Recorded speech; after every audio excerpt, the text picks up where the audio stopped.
Hello, hello. Check, check. Okay. So, man, coming in on some rock and roll music like we normally do off the theme of the intro. Kind of seems weird because we're talking about somebody passing away, which is This is a special edition a episode special edition that we of don't the like doing. Husband and Wife Wrestling Podcast. Yeah, we're not going to look forward to doing these types of podcasts, but we want to do it, though, because kind of to pay some tribute to some cool people that have done some cool things.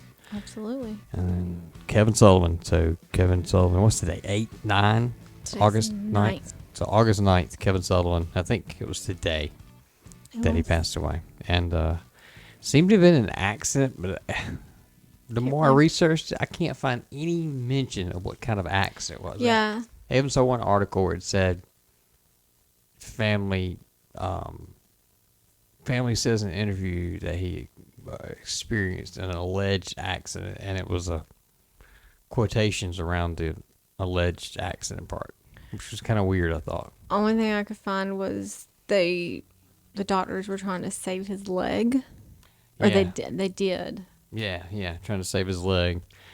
But it's odd that you can't find, like, whether it was a car accident, whether it was, something like that. It's just, like, kind of like they don't want you to know. Maybe. Really weird. Yeah. It's kind of weird.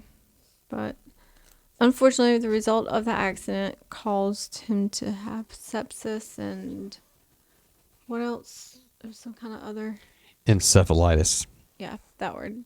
Sepsis encephalitis.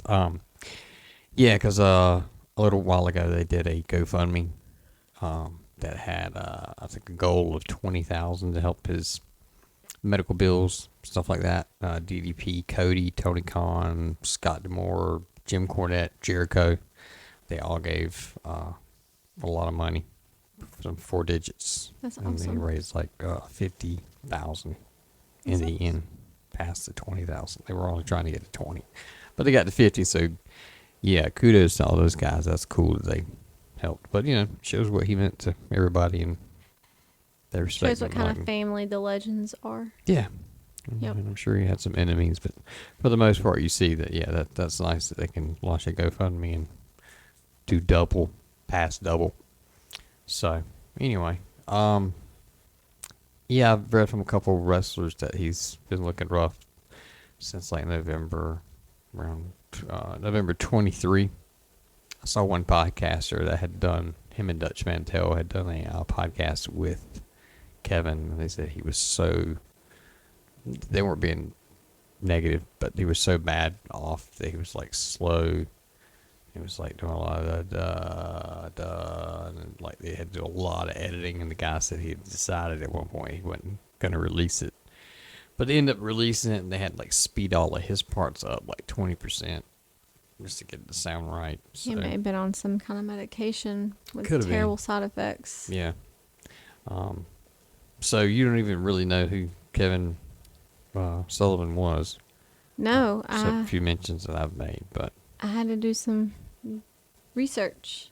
Find out. so yeah, he was born on October 22nd, 1949 in Boston, Mass. If you heard him talk, you know he's from Boston, Mass.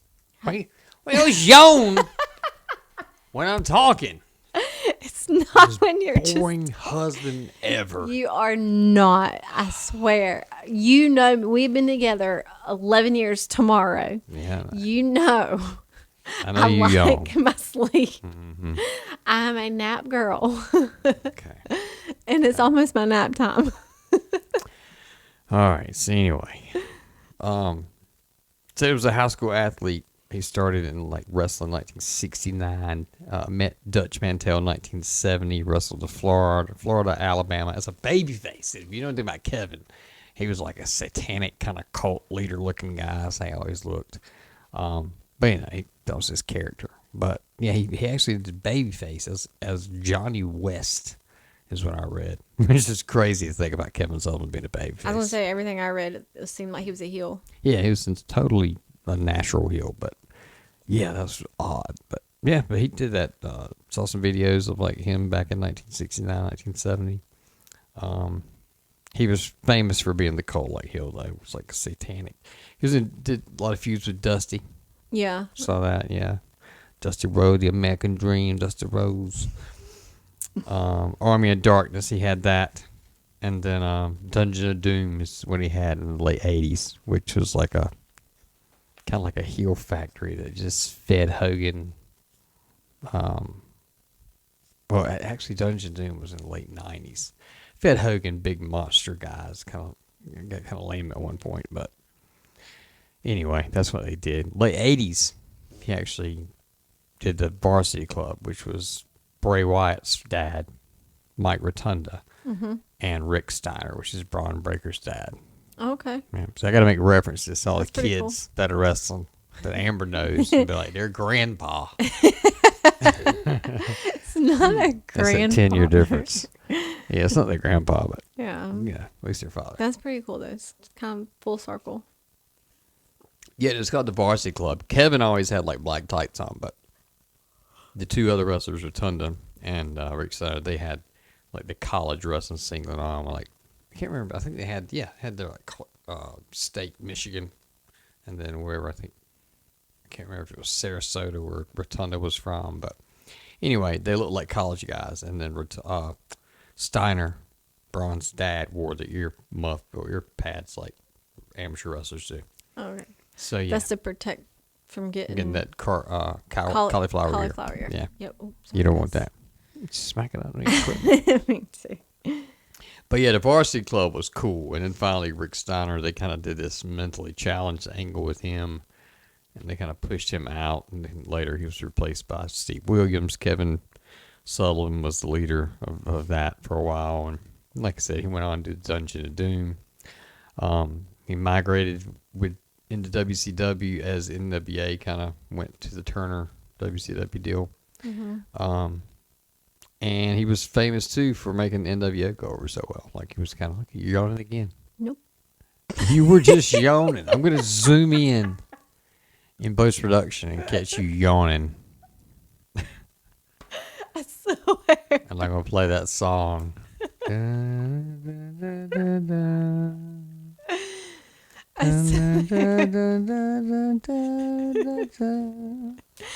I swear you're not boring.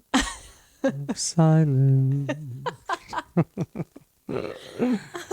Just If I'm testing with you to see if I'm any good on podcasts or anything, this is a clear you suck. you do not bore the hell out of me. absolutely. You do not bore me. I am just Is it because I'm drinking out of a Wonder Woman cup? no. You know I'm always sleepy. I know. Okay. So, So anyway, he went to WCW or migrated with WCW. Had a big feud with Brian Pillman. yes, I WCW, I did read Lexus King's dad. Yeah. Uh-huh. And then they had like a storyline where they were trying to get the boys in the back, but they say it won't work, but they were trying to make it look like a shoot, but it wasn't work.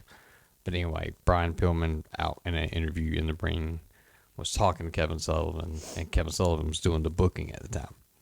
And Brian Pillman was doing kind of like this loose cannon, crazy angle.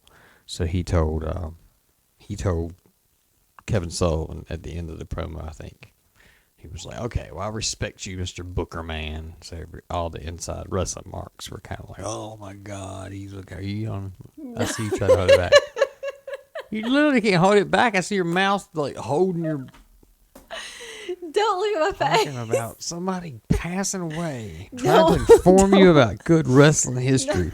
I know he's actually Over very here interesting. Yawning up a storm. No, I actually like he's had a really interesting He career. has a really interesting life. It's just you boring the show out of him talking. You are not. I swear, babe. I swear. We Okay. talk all the time, so you know you do not bore me talking. All We right. talk all the time, people. Like we Okay, literally. Let's get back to the subject. See how many sentences I can get through without you yawning again. So anyway, Brian Pillman had a feud, and he basically called him out as Booker Man. Everybody was like, "Oh my God, he says Booker Man." So that was a big thing. That was a big moment. And then later, he wrote Chris Benoit into a storyline where he I think he won Nancy, which was a woman, which was also Nancy, same person, which is also some other name she had. But she was Kevin Sullivan's kind of dark mistress, and Chris Benoit won her. Then they started traveling together, fell in love In real life. in real life, Yes. had an affair. So everybody kind of jokes that Kevin wrote his own divorce out. But I and mean, then he kind of did. we all know what happened from there. We won't Right. go down that road, but very sad. But then I think he got out of booking when Russo came in, Vince Russo, Bischoff, and all those guys, which I think he booked some with them. He did a lot for WCW. Yeah, he did a bunch for WCW. Yeah. And then after Russo left, Kevin Sullivan came back and tried to rule in the reins, but he couldn't. He couldn't get it. WCW was kind of gone by then. They were done for. But he was trying to book back to normal stuff. But I don't think it was going that well as far as like his booking. Very silly stuff. He got silly sometime. But anyway, we wanted to give a shout out to him and his family. He has 4 kids. Does he have 4 kids? I didn't know that. 4 kids. Man. He has 4 kids. He Married? the 4 kids were with 3 different wives. Okay. But then when you look on stuff on Wikipedia, like his only wife listed was Nancy. Yeah. But then in a couple articles it said that his 4 kids, I think they said 3 different wives. I can't remember. Yeah. I can't remember if he was currently married. Okay. I was just more or less looking up his career. I saw a his lot of posts. accomplishments. Yeah, from like Ric Flair today and some other wrestlers. That was cool. Ric Flair and his post to him, and amongst everything else he wrote, one thing that stuck out is that he said that he is one of the most brilliant minds in the history of our business. Yeah, that's kind of what everybody I says. thought that was They're pretty super cool. smart. Yeah, Flair Yeah. had nothing but good things to say about him. Yeah, I don't really hear that many people say like that many negative things about him. But man, we lost him. God, every time I lose one of these people like this, I say me, but you know what I'm saying? Like these legends that I grew up with, it's kind of just reminds you how fucking bad it sucks getting old. Language. Yeah. I know. Yeah. You can't even say fuck anymore. People get on you. Look at how you doing me right now. Stop it. Look at you. But yeah, it just reminds me. So I hate to see that stuff, man. I'm probably Me gonna too. probably got to get on like prescription meds when Ric Flair dies for a Don't. little bit. Let's not talk about that. Let's not talk about that. Nature Boy, please don't die, man. I don't want to die before you or anything, but man, You're not allowed to leave us. yeah, you can't leave the shit, Nature Boy. Nature not- Boy, we're Ric not Flair. It's gonna be so different after he passes. So take it easy. Take it easy. Slow it down a little bit. Yeah, man. Slow it down. We love you. Woo! Anyway. All right. Well, that was our podcast. We won't get too long with this, but rest in peace, Kevin Sullivan. Yes. Hopefully Thoughts you're go not out to suffering his anything. kids and family. Absolutely. And it's hard to say this at this time, but I always want to be positive and remind people to keep your head up. And your feet on the mat. Oh, yeah. And hit that like and subscribe button. Please. Even though it sounds kind of weird at the end of a podcast about such a subject like this. But, hey, man, if you like it, you know, you can see more of this type of stuff. Or if you just want to count how many times I yawn.